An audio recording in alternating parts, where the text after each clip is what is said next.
How many times have you been given the advice that in order to achieve your goals, you have to use the SMART goal method? Well, I have, and any time that I ever wanted to stop procrastinating and start going after my goals, that was like the number one thing that everyone always just gave the same generic advice. Use the SMART goal method, use the SMART goal method, use the SMART goal method. If you've been living under a rock and don't know what the SMART goal method is, it's basically just this very rigid, structured way to plan for your goals. So it's a planning strategy, it's a planning system, and it requires you to be very specific with your goals, have a way you're going to measure them, have a way you're going to obtain these goals, and have this time bound like a deadline for these goals. And just like you, if you've stumbled upon this this advice, it doesn't work. Like, it didn't work for me, and for whatever reason it worked for other people, but it just did not work for me. I was this special case that I was just like, I can plan and plan and plan for my goals, and I'll spend hours planning, but when it comes to the actual part of executing, when it comes to the actual part of being disciplined, when it comes to the actual part of stop procrastinating, I just could not get over that hump. And so I figured out a different way to go about planning for your goals and to go about executing. So the biggest problem that the SMART goal method has is that it's good for planning. It's good for you getting very structured and for you to get very clear on what the goal is and how long it's going to take you, and to be realistic. It gives you this like very like black and white version of whether you can achieve your goals or not. However, it has this problem where like I can't execute it. I can plan for it, but I just can't execute it. So the problem it has is that I don't feel this like emotional connection towards my goal. Instead, I feel this very structured, rigid goal. If I don't follow exactly what it says on the paper, that I'm messing up, that I'm not achieving something. And that's the problem that I have, especially for someone who is procrastinating. It doesn't help because I feel very tested on, like as if I was in school again taking these like standardized tests. Like, it's very standardized. It gives that vibe, right? That standardized testing situation. I was never a really good tester, so I feel like I have to be very structured and very rigid in order to accomplish my goals if I'm following that method. And if I want it, but the thing is now that I've completely crossed over that, and I could probably be able to use the SMART goal method now if I really needed it in order to accomplish my goal, because I've stopped procrastinating for so freaking long and I've developed that skill of discipline. But when I first started, it just didn't help. And so in this video, I want to give you guys the breakdown, the strategies on what I did to not utilize the SMART goal method because it didn't work for me, and how I got into a place where I could use it now. I don't really need it, but I could use it now if I really wanted it, and how you can get to that place too, because I was such an inconsistent person. Okay, I had another YouTube channel where it took me 10 years to build to 2,000 subscribers, and now I'm building this business. I've jumped over ship to this YouTube channel, and I'm so close to 1,000 subscribers. I'm so close to finally hitting all of my goals that I've been wanting to hit for an entire yield of building a brand. And here I am a year later, consistent, been uploading 3 videos for an entire year, and this is where I'm at today. So if you want to hear the breakdown on how I went from being inconsistent for 10 years to being so consistent in 1 year, please keep on watching. If you are so tired of going after your goals alone, please join my private membership, The Committed Collective. The waiting list is down below in the description if you want to sign up, where this is a community of females who also, just like you, feel unnoticed, have no support, have no friends where they can go back and forth with and keep each other accountable with their goals. So if you just feel so alone in your life and want to make your life better, but just want to be surrounded by more people who encourage you and support you and will cry with you with all your losses and clap for you for all your wins, please join the membership down below. The membership will start to open this week. I will be sharing the details all about the membership and how you can sign up and how much it's going to cost and what you're going to get with it. So I'm very excited to share that newsletter with you guys, share that email with you. So if you have already signed up for the membership, you will be getting that email very, very soon. I'm finishing up the last little touches and just adding more stuff to it, and I'm so excited to share out my membership with you guys. And yes, so the spots will be extremely limited. There will only be 6 slots open, just because I really want to keep this small and make it as beautiful as possible before I open it up to the public. So if you're getting in as a founding member, you will be getting such an amazing discount for this membership. Very extremely low market price, because you will not find that price anywhere else for everything that I'm offering. So please sign up. The description below, it's free to sign up for the waiting list, and then once all the details are out there, you will soon have the chance to sign up for this membership. Also, please forgive me for the sun going in and out in this video today. I don't control it, and it seems like it's very cloudy today. So why the SMART goal method didn't work, okay? So number one, it didn't address the real it didn't address the real problem: execution. The SMART goal method is great for planning. If you want to plan out your goals, it is amazing, because it's getting down to the specifics, and that's what the S stands for. By the way, SMART is an acronym for specific, measurable, attainable, relevant, and time bound. That's what SMART means, okay? So it's getting down to the very specifics. It's asking you, like, why are you going after this goal? What does this goal mean to you? How are you going to get there? And like very, very down to its core, right?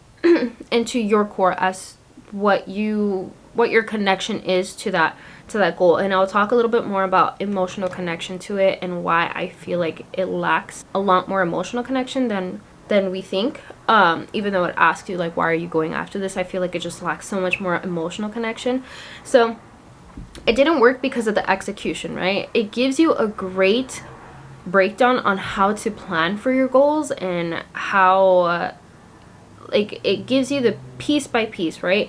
How much time it's going to take you. Is it actually, like, are you actually able to get that goal within that time frame? The specifics of the goal, like what is it that you're going after? You need to have a clear map. It gives you this roadmap. But even though it gives you all of this, even though it gives you this breakdown, I just could not execute it. I felt like it was just too perfect. I felt like I had to be perfect in order to achieve that type of goal. So let's say my specific goal is I want to lose 40 pounds, 3 months. Is it relevant? Yes. Is it obtainable? I believe so. So it goes through like these check marks and stuff, and I feel like it's just way too perfect. It's too structured, it's too perfect. If you are somebody who is a procrastinator, then doing something so rigid and so disciplined is not going to get you out of that funk. And instead, you're going to just want to procrastinate some more. It created that problem for me where I just felt like I wanted to procrastinate even more, because I'm like, oh, great, another deadline. Oh, great, another thing that I have to take care of. It's just, it gave that situation for me. These limitations, that I felt like I couldn't achieve it. Even though I wrote it down myself, I felt like it set these limitations that I wasn't able to achieve something of that sort, even though, again, I set the limit. Because again, it just gave this standardized test vibe. It just gave off this perfection, like I have to be perfect in order to accomplish that type of goal. Because I had to be realistic with my goals, I almost felt like there was a cap to my goals. It wouldn't let me look farther than 6 months ahead. I couldn't see my big vision of wanting to become a full-time YouTuber, because that technically isn't relevant right now. It's technically not realistic for me to do right now. And so it set these limitations on what I can't achieve and how fast I can achieve something. So it set a cap at how big my dream could be, because I had to be realistic, because I had to sit in the reality of what could I possibly achieve in 3 to 6 months. I understand that you can make it as big as you want. I feel like I had to be realistic because I had to do that time bound of like, oh yeah, I have to achieve this in 3 to 6 months. and it has to be relevant to what's happening in my life right now. So it almost felt like I couldn't steer off of that goal. It almost felt like I couldn't do, I didn't have any movement within that goal. But going after your goals is like playing a video game. You have to pass through levels and in order to get to the next level, right? In order to get to level 10, you have to pass through level 1. And we could talk more about these like levels as we move on through this video, but going after your goals is that. And the SMART goal method felt like it couldn't do that. It felt like it's black and white and that's it.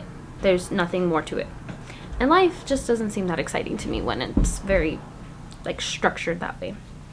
Okay, so number 2, it lacks that emotional connection, which emotional connection is what drives action. So because I had to be very specific, because I had to be very time bound, because it had to be relevant within my time frame of where I'm at right now, I couldn't have a bigger picture. I couldn't have a bigger life than what I have right now. I had to be 3 to 6 months down the line. So I didn't have that emotional piece to it. I didn't have that emotional drive to it. I didn't have that motivation to go after the goal. And that is a problem that the SMART goal method had for me. I just didn't have the emotional connection to go after my own goals. It felt like, just again, that very out of body experience of like, whose goals are these? They're not for me, for sure, even though I'm the one writing them. I'm the one setting these limitations, and I didn't feel like I had this emotional connection to it by the end of it, because it's just very structured. I had to think with the SMART goal method. You have to think very logically.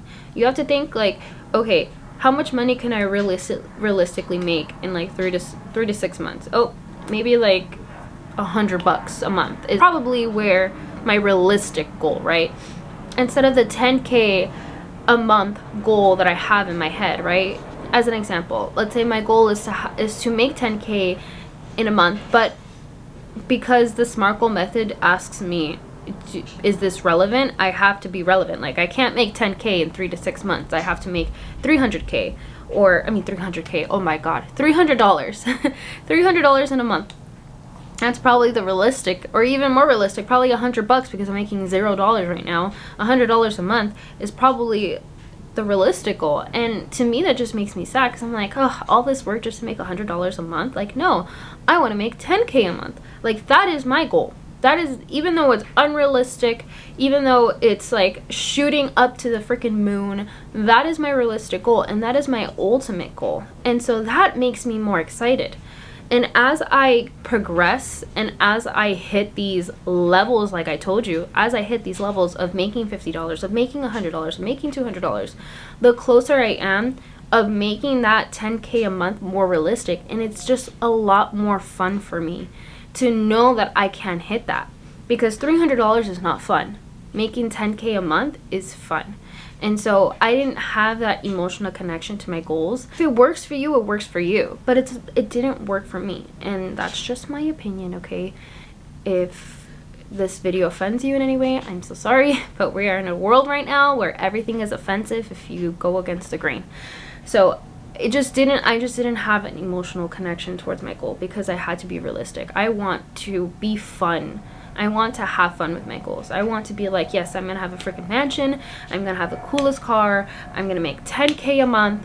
And that is my goal. Whether I feel like I can actually achieve that in a year or not, that is my goal. And that is what I'm going to work towards, whether you like it or not. Whether the SMART goal method thinks it's relevant to me right now or not. But that is my goal. Number 3, it doesn't solve for the inconsistencies and the procrastination that people have. Everything becomes too rigid, confusing, and feels like you need to follow too many steps in order to start. It doesn't resolve the real issue people have, which is to stop procrastinating. The funny thing about procrastination is that when you have a deadline, your innate habit is to wait at the very last minute to do something.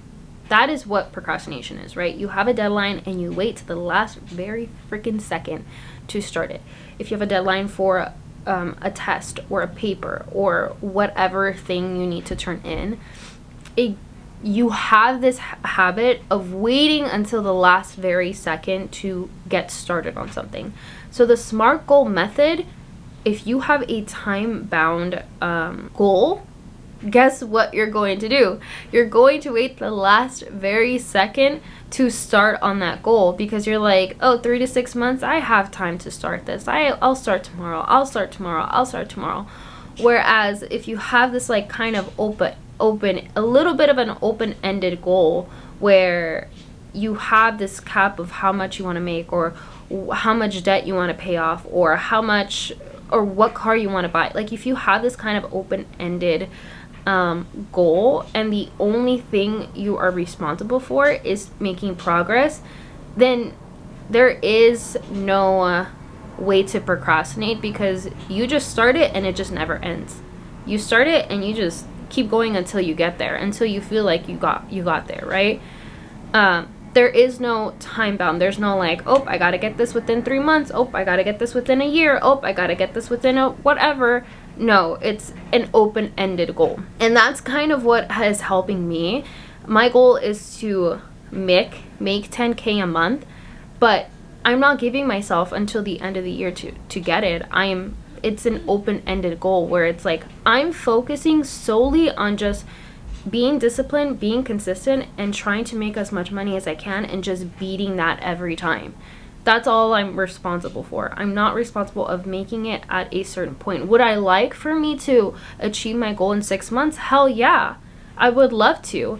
And I guess in the back of my head, unconsciously, that is my goal, is to get there as fast as possible, but without putting that strain of a deadline, because I know if I put a deadline, I'm gonna procrastinate. Here's what I did instead, right? So why it didn't work out, I gave you that first portion, why it didn't work out for me. Here is what I did instead to help me become more disciplined, more consistent, and more committed towards my goal. So the number one thing is that I focused on making progress instead of accomplishing a goal at a deadline, because a deadline is just going to want to make you procrastinate even more.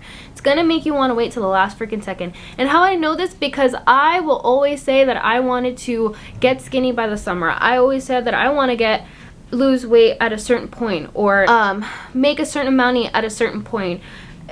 I know this to a T, where if I make myself a deadline, I'm gonna freaking procrastinate that until the last very second, because I'm just so used to procrastinating. It's just the freaking habit. So I'm like, okay, what can I do for myself that is not focusing so much on the deadline? Oh, it's making progress.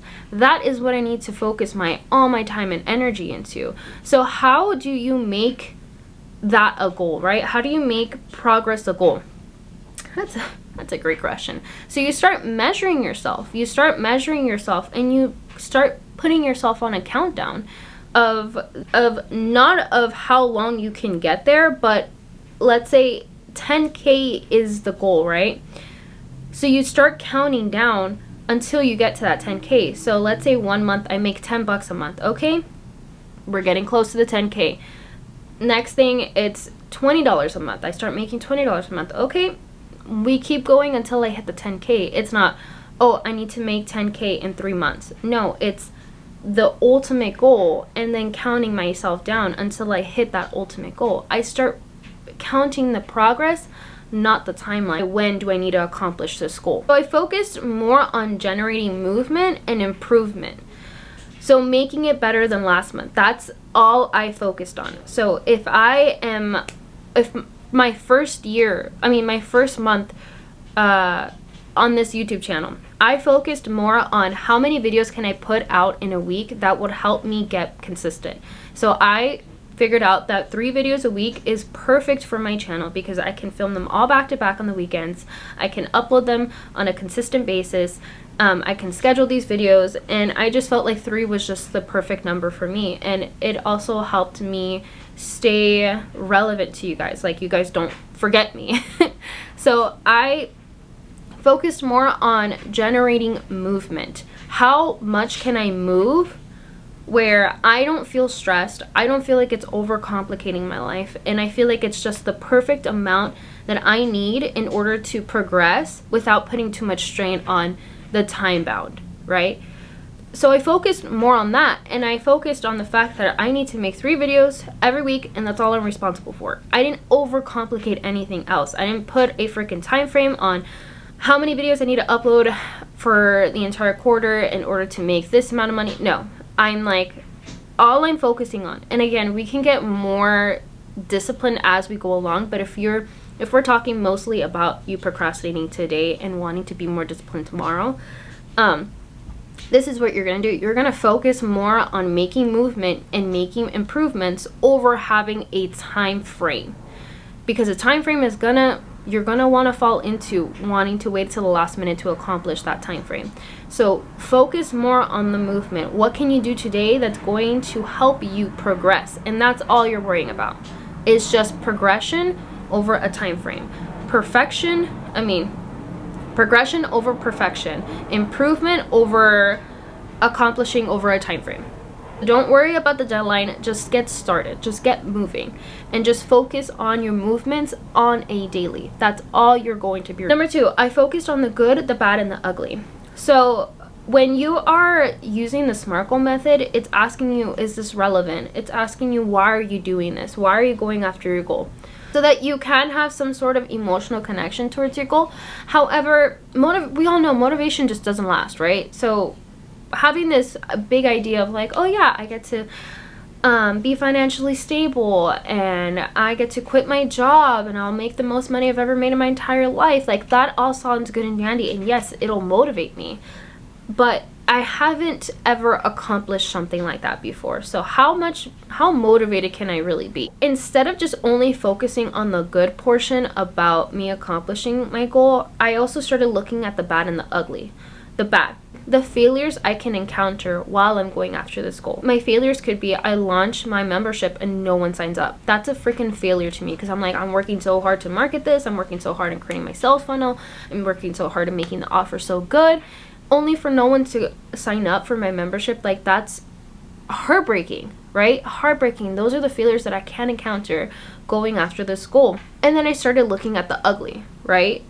The ugly meaning, if I don't go after this goal because I'm so afraid of the bad, I'm also stuck working a job that I don't like, crying to work every single day because I just don't want to keep doing this, and having to sacrifice every single weekend to film so that I can have this future life that I've always dreamed of having. Like, I'll never amount to anything more than I already have right now, because I already have my career right now. I already have my job. But there's nothing more to it. Like, this is the cap that I'll ever make in my entire life. Like, this is my cap. And my cap, I don't have anything that I want. So that is the ugly. The ugly is the truth. The truth of what the reality is, what's right in front of you. If you don't have everything that you want, then this is the ugly truth. This is all you're ever gonna get, because this is all you're ever gonna do. So I started looking at a 360 view of my life. What the good can happen in the future if I continue this, the bad that can happen if I continue this, meaning your failures, and then the ugly, what would happen if I don't? What happens if I don't go after my goals? Oh, I'm stuck in the same situation and I will live this life forever, and that sounds like complete dread to me. I started focusing on that 360 view of my life, and when I tell you that kicked my ass, that freaking kicks my ass on the daily.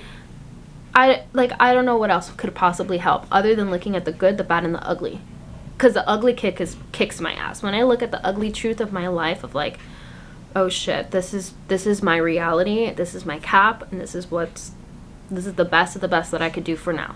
Like, no thank you. I'm gonna keep going after the good. Even though the bad is still there, like, bad could possibly happen, I'm still gonna go after the good, because I'm not gonna stop. And then number 3, just get it over with. So when you're wanting to create progress over perfection and making movement, procrastination hits in, right? Because you don't want to make a movement. You want to stay rested. You want to stay at the position you're in, whether you're laying down right now, sitting on your couch, at your dining table, whatever comfortable position that you're in. You don't want to create that movement. You don't want to stop yourself at rest. At some point, I just gave up and was like, I'm just gonna get it over with. I'm gonna get over it, go over with this, and just go and work on it for 1 hour, and then I could sit back down and like bed rob the rest of the day. Because in reality, it's just 1 hour or 45 minutes or 20 minutes, whatever goal you want to go after. It's just a portion of your life. And then you can have the rest of the day to bed rot if you want to, okay? After I finish filming, guess what I do? I go and lay down for the rest of the day. I go lay down in the rest of the day and I start editing my videos. And then I'll never have to pick up the camera again for the rest of the day. Or the rest of the week until Sunday again. Just get it over with, because once you do, you don't have to worry about it later. You already made the progress for the day. You already showed up on the daily. What else is there for you to do? You already did what it's already needed to be done. Why are you going to wait until tomorrow to delay that start, to delay that movement, to delay that progress? Like, just get up, do the movement, and then sit your ass back down if you want to. Or if you want to keep the momentum going, you can keep going and, I don't know, go fold your clothes or something, or take your dog for a walk. I don't know, you can keep that momentum going. But if you truly really just want to go sit back down again, go ahead. Sit your ass back down after you've done whatever you needed to do. But focus on the movement, focus on the progress towards your goals. So if your goal is to lose weight, go work out for an hour, whatever it is. Whether it's going for a walk, going to the gym, doing a 30-minute workout, whatever it is, just do it for 1 hour. And if you want to sit your ass back down right after it, go ahead. You have the rest of the weekend. You have the rest of the week. You could do that all day long. Just do it for 1 freaking hour and just get it over with. You will thank yourself for making that progress for the day. That's all you're focusing on. Every single day, making that 1 hour progress. And then you showed up for the daily. That's it. That's all you gotta do. That's all you're responsible for. You don't need to make it overly complicated for yourself. Just show up for 1 hour and call it a day for the rest of the day. Okay? That's all. That's all I'm asking for. That's all I did. That's all I did for myself. If you guys are interested, again, on signing up for the membership, the private membership, the Committed Collective, go ahead and sign up today for the waiting list. We will be sending out that email. Who's we? Me. I'm alone. I will be sending out that email with all of the details coming soon. Only 6 slots open. Okay, very, very limited. So you guys will have just that much more focus from me, and I'm so excited to meet everybody who signs up. I'm just so happy, and I can't wait to launch it. But I'm also really, really freaking scared. I'm scared that no one's gonna sign up, no one's gonna purchase, no one's gonna buy, and then all that hard work that I'm gonna be doing for the rest of this month is just gonna go right down. So the imposter syndrome is hitting. I'm like, who am I? Who do I think I am for launching this? But I'm doing it, you guys. I'm doing it. I'm putting myself out there, okay? So please sign up. The link is down in the description below if you want to. I can't wait. Also, I'm doing a 5-day challenge this week for my newsletter, which I will be going live every Friday. That newsletter will be going out on Friday, and I will be going live that same Friday to talk more about this challenge. So the challenge is a 5-day newsletter challenge for the entire month of March, where we are getting our life together. So if you want to read all the details on this newsletter challenge, it's free for anyone to sign up. The link will be down in the description below if you want to sign up for this 5-day challenge. And again, I will be going live every Friday to talk about this newsletter. So that is all for today. Thank you guys so much for watching. Don't forget to subscribe if you haven't already, and click the notification bell so you do know when I do upload, and follow me on all my social media. I'm at Joel De Silva. So thank you guys so much for watching, and I'll catch you guys in the next one. Bye. Mwah.